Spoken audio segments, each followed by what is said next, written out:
My freshman year, like everyone else's, was hard. My family didn't know if I was going to handle it, and I didn't know if I was going to be able to handle it myself. The big difference is that I have high functioning Asperger's, which is part of the autism spectrum. At the same time of worrying about social life and finals, I didn't know if I was going to be able to get through the week without crying from being overwhelmed. I'm lucky. I've been able to adapt to my surroundings pretty well in a pretty short amount of time. But others aren't. It's not easy. It's not as easy for others as it was for me. And I want to talk about those others, those women that are on the autism spectrum and have to deal with college life. I want to inform people about their experiences, how colleges go about helping these people, and what colleges could possibly do in the future.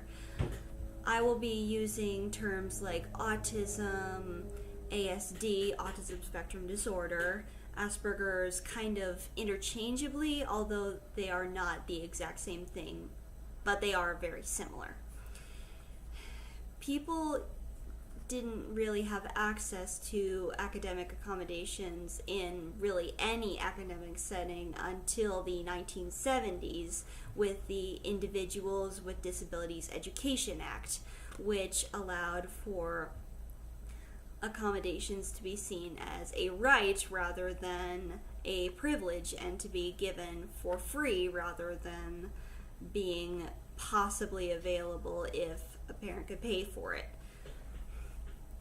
It's a fact that more men are diagnosed with ASD than women, but that doesn't mean that there are less women with ASD than there are men. It could be that they're just seen as differently, and that the type of ASD portrayed in women is just not exemplified in what autism is seen as. An experiment done by PLOS ONE found that during a mental rotation test between men and women with autism, they used different parts of their brains to solve the task, even though they were able to solve it with equal proficiency. In addition to biological differences, women's expression is differently in most societies.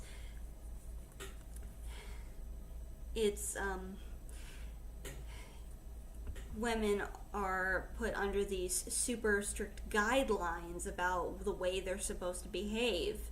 Dr. Davidson and Dr. Tamas pointed out that women are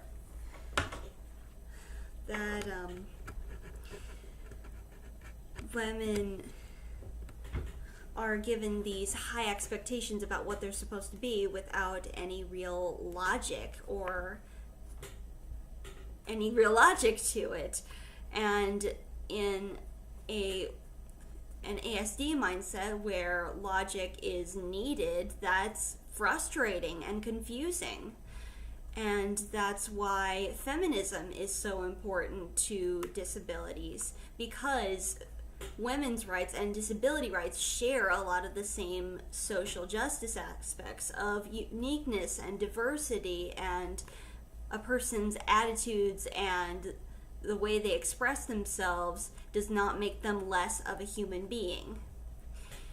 Now that I've mentioned all the background, I want to get into the difficulties women with autism face in a college setting.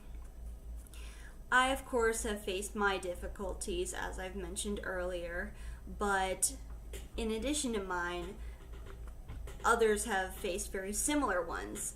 In a study done at Virginia Tech, found a group, the students with ASD that were surveyed, mostly women, were found, ones with the higher GPA were the ones that were more depressed, more hostile, more angry, more aggressive, and were higher functioning, like myself. This kind of shows how accommodations shouldn't just be centered towards academic excellency, because that can be achieved, but it also should focus on social issues. And speaking of social issues, microaggressions are still very prevalent in society, and UMKC is not exempt from that. As Dr. Carolyn Pepper of the counseling department says, I think those in a position of privilege need to do a better job of recognizing that privilege and becoming more educated about marginalized groups. So a neurotypical person could take advantage of someone like me who might not realize that they're copying their notes and not giving me any credit, or plagiarizing me, and I possibly wouldn't be able to tell because of issues with social interactions.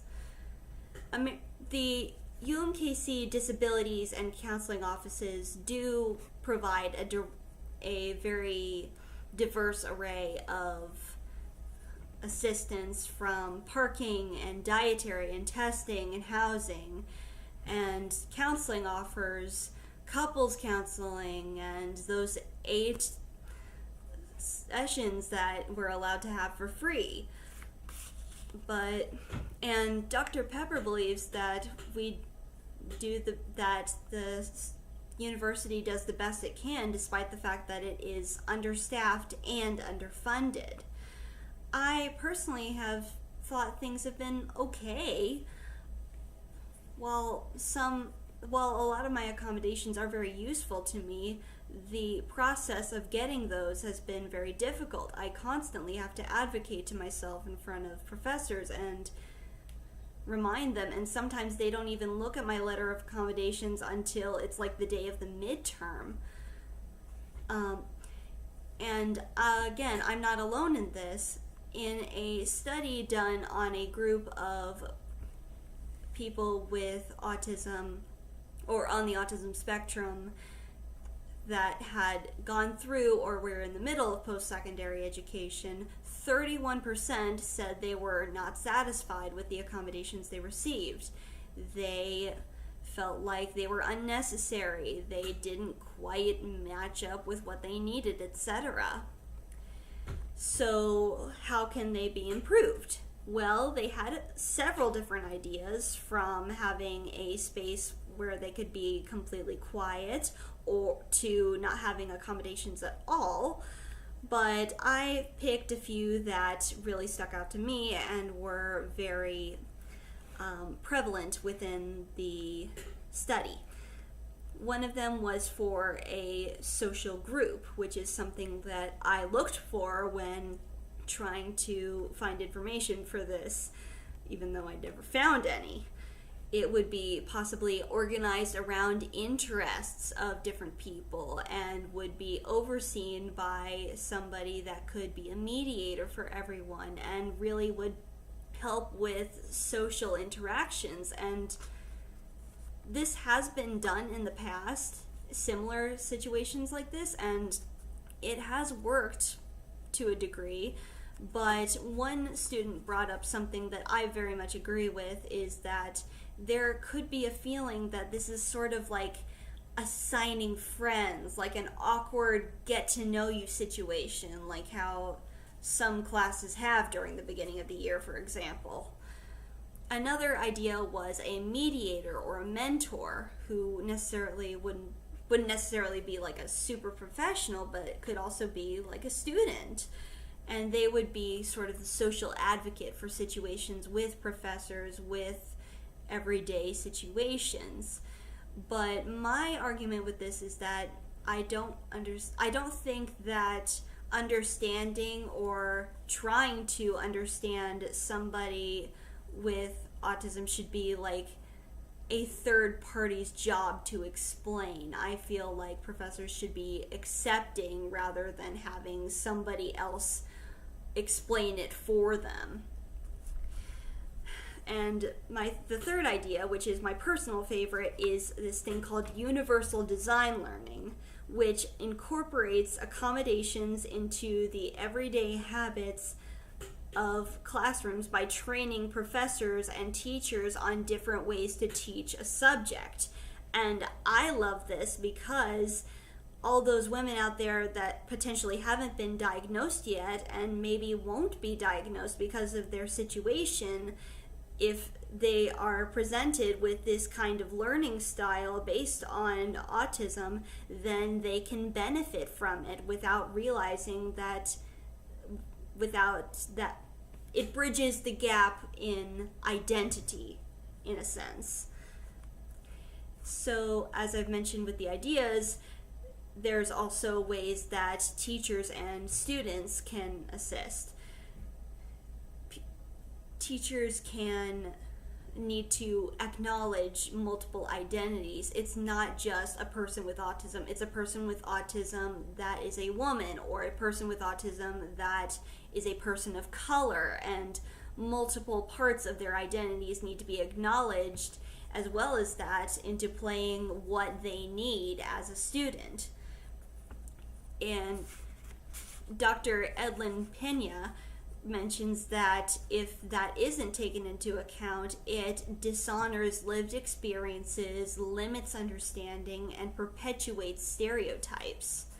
University leaders also need to interact with the people in the counseling offices, in the disabilities offices, to share their expertise and knowledge with one another, and to further integrate people with disabilities into regular college environments.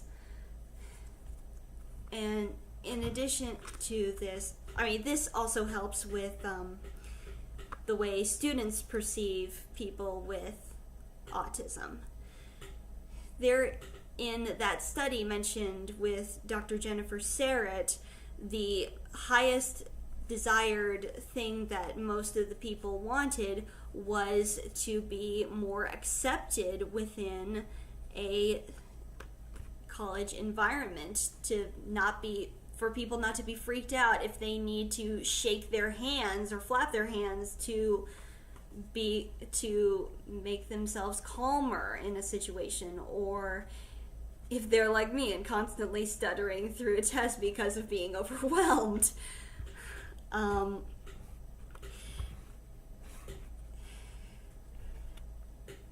And a way to do this is by further bringing people with autism into an environment, into a regular everyday college environment, so that people can be acquainted and their knowledge will upgrade their empathy.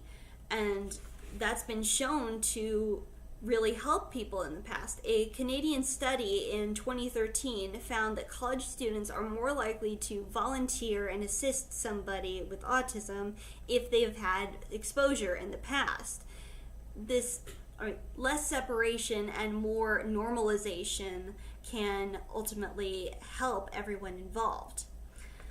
I can't speak for everyone with autism. I am high functioning. I have it easy, so to speak. But what I can do is share the obstacles that women with autism face.